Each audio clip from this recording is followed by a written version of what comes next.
So thanks for the opportunity to discuss this very interesting paper. The paper is about do or how do personal connections of central bankers shape the important function of the lender of last resort, basically. And the way this is addressed is by going through a very interesting specific episode in France. Going back to November 1930, you get archival data from the Banque de France.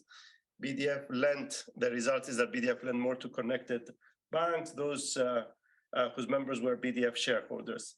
The banking crisis was prolonged. Eventually, you had a big government bailout of the central bank, essentially, which is a big issue that was not reported at all.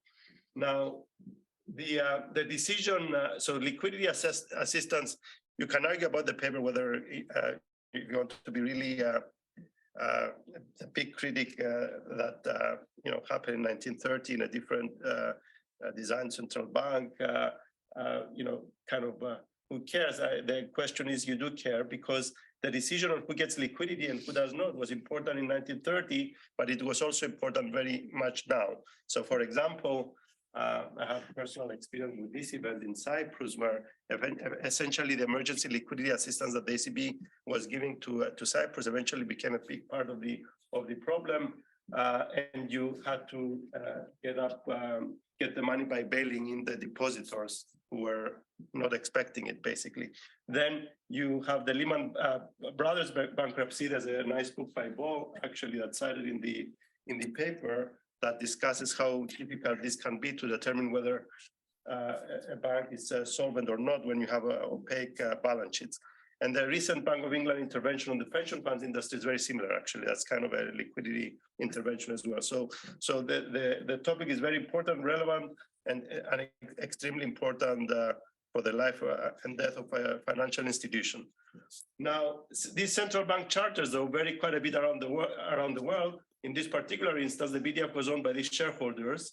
The largest 200 shareholders were making these decisions. Now, the appointments were important, even if with the best intentions to resolve these conflicts of interest then and now, you cannot avoid these problems.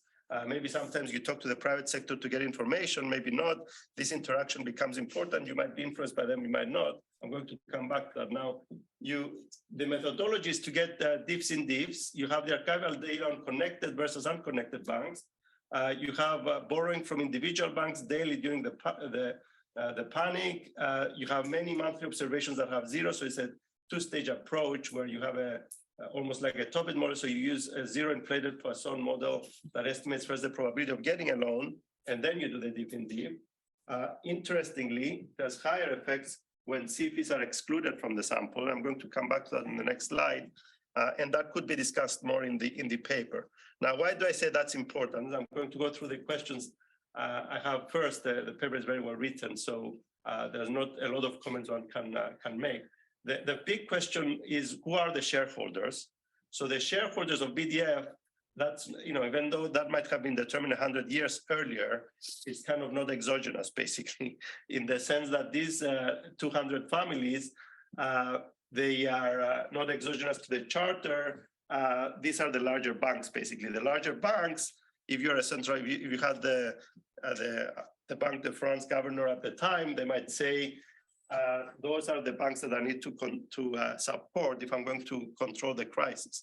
So there's a reason that they're large banks, they're CFIs, so I might want to actually lend to them. So that's kind of the counter narrative you might run up against, basically. So that's why I say it's interesting that the results become stronger when CFIs are excluded, in the sense that might not be driving the results, but you might still need to discuss that more in the paper, I think, because I don't think that's done right now. So that's kind of the counter argument. Now, who should get liquidity? It's related. So this is related to the endogeneity of these shareholders. Maybe they need the liquidity more. Do they have better collateral? I don't know whether it's possible to find data on collateral, actually, and then do some more comparisons. There's a balance statistics in the paper, but I couldn't find something on collateral, basically, as ability to repay their debt. Is there information like that could be used, basically? So for the same collateral value, do these connected firms get more liquidity than unconnected firms? It would be interesting to have that if possible. Then the other part, on the third part, is It might be worth spending more time discussing the type of connections, maybe by specific examples, even if it's an appendix. So is it business connections or is it family connections? There was a bit of both. Is the type of connection, does it matter at all, or are they all the same? Or maybe there's not enough information in the data. So, this might be difficult, but it will be interesting to see whether the results change depending on the type of connection. And then there's a small point about loss aversion. There's a discussion of loss aversion in the paper. Loss aversion has a specific meaning when you do behavioral economics, I guess. So it might be better to use aversion to losses because you're not implying asymmetric loss functions, basically, but that's a small thing. So it's a fascinating account of this episode, and that's extremely relevant today with all the liquidity operations we see. And good luck with the paper. Thank you, Alex.